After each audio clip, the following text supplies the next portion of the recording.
श्री नितिन जी गडकरी की दूरदृष्टि से प्रेरित होकर किसानों को आर्थिक रूप से आत्मनिर्भर एवं समृद्ध बनाने हेतु अनेक उपाय किए जा रहे हैं।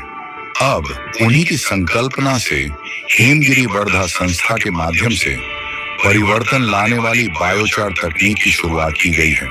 पहले खेतों में बचे हुए फसल अवशेषों को वहीं जला दिया जाता था, जिससे प्रदूषण होता था और उनका कोई उपयोग नहीं होता था।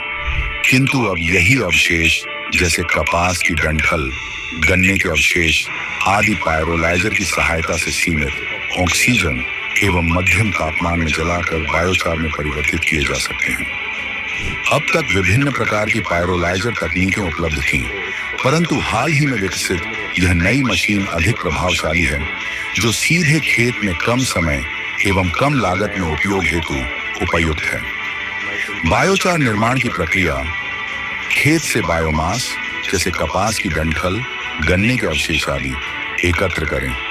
इन अवशेषों को कम से कम 15 दिनों तक धूप में सुखाएं। जितना अधिक सूखा होगा, उतनी ही उत्तम गुणवत्ता का बायोचार प्राप्त होगा। यह कार्य 2 प्रकार की मशीनों से किया जा सकता है।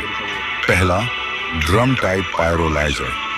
साधारण लोहे के ड्रम से निर्मित यह यंत्र बनाना आसान, मजबूत, किफायती है। लगभग 5000 से 7000 में तैयार हो सकता है और एक अकेला किसान भी इसे सहजता से चला सकता है। पहले अवशेषों को सुखाकर छोटे छोटे टुकड़ों में काटें। ड्रम में 15 से 20 किलोग्राम सामग्री भरें, अच्छी तरह दबाएं एवं ऊपर का ढक्कन अच्छी तरह बंद करें। चूल्हे जैसे भाग में थोड़े अवशेष डालकर अग्नि प्रज्वलित करें। कुछ ही समय में चिमनी से सफेद धुआं निकलने लगेगा और लगभग आधे से पौन घंटे में यह धुआं काला होकर फिर रंगहीन हो जाएगा। यह प्रक्रिया पूर्ण होने का संकेत है। तब चिमनी फ्लैप बंद कर दें। यंत्र को 2 से 3 घंटे तक ठंडा होने दें। उसके पश्चात ढक्कन खोलें। यदि बायोचार में आग लगी हो तो पानी उपलब्ध रखें। उपयोगी बायोचार लगभग 5 से 7 किलो तैयार हो जाता है। इसके पश्चात यंत्र अगली खेप हेतु तैयार किया जा सकता है। दूसरा, बॉक्स टाइप पायरोलाइजर, जिसकी अनुमानित लागत 30,000 है। इस यंत्र की विशेषताएं इस प्रकार हैं। यह यंत्र ट्रैक्टर की 3 पॉइंट हुक असेंबली के माध्यम से उठाकर सीधे खेत में ले जाया जा सकता है, जैसे कल्टीवेटर। जहां अवशेष हों वहीं बॉक्स रखें और ऊपर का ढक्कन खोलें। लगभग 75 किलो बायोमास भरें एवं अच्छी तरह दबाएं। ढक्कन को पूर्णतः बंद करें ताकि हवा का प्रवेश न हो। चिमनी फ्लैप खोलें, नीचे की भट्टी में ईंधन डालें और अग्नि प्रज्वलित करें।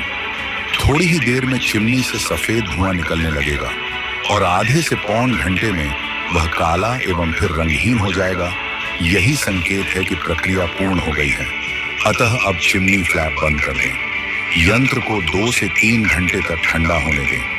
फिर ढक्कन खोलें एवं उपयोगी बायोचार लगभग 20 से 30 किलो निकालें।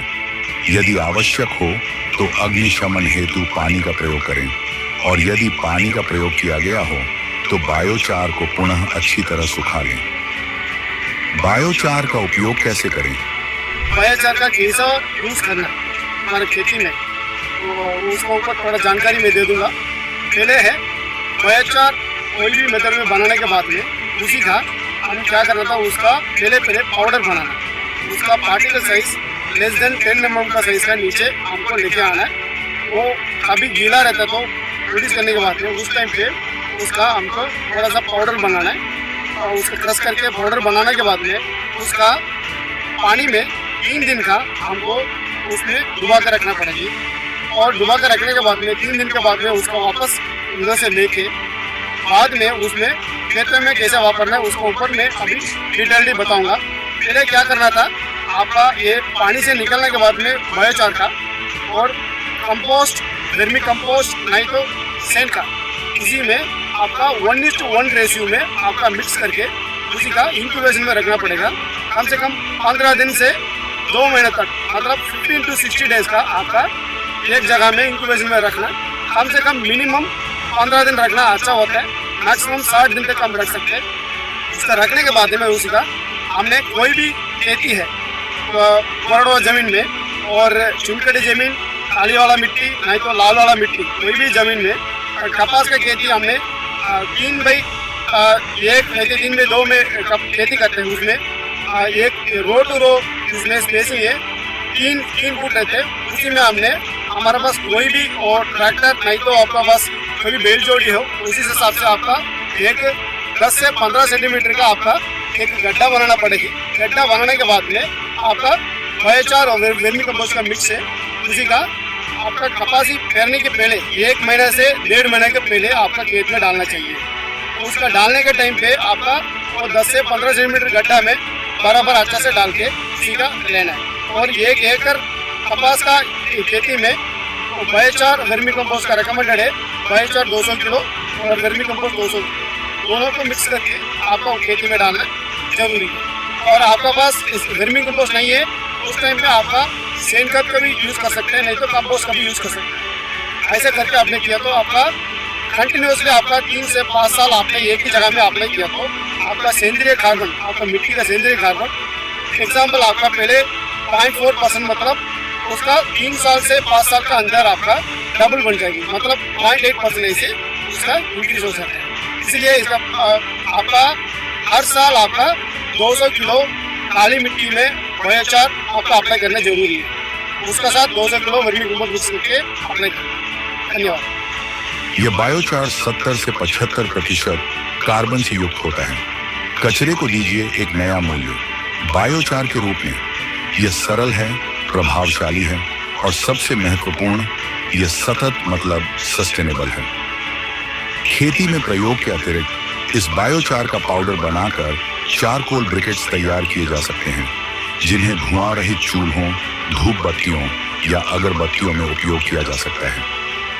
यह संपूर्ण बायोमास पायरोलाइजर प्रक्रिया किसानों के लिए अधिक सरल, प्रभावशाली तथा कृषि से ही उद्यमिता को जन्म देने वाली एक अभिनव अवधारणा है। इसलिए फसल और शेष न जलाएं, धरती और आकाश को प्रदूषित न करें, बायोचार का उपयोग करें